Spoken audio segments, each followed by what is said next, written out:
Two things.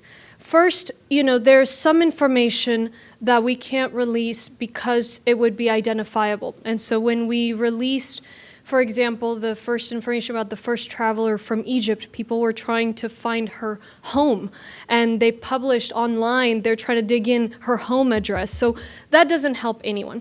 The second point I want to make, and that's part of the reason we're making these decisions, is it's not an easy feat to suss out exactly where these people have been. So, for example, I wanted to come to you guys, and I expected somebody to ask, with what tent the man who went to the barbecue cook-off was at. I wanted to have that for you guys today.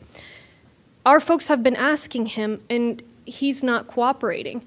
The woman, that we're asking where exactly she went in the rodeo, she doesn't remember. If we don't have enough testing capability, there may be folks they got in touch with that we can't test. So we don't know.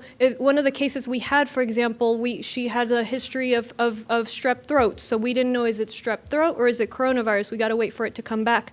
The man we announced this morning who has been in several flights, we're still trying to get from the airline the confirmation of which flights so we can offer that to the community. And so that's why just trying to go with our limited healthcare capabilities and just the nature of this disease and pretend that we're going to be able to get at every single detail and suss that out from the folks and track every person. We're doing our absolute best, but that alone is not going to keep us from having a spike.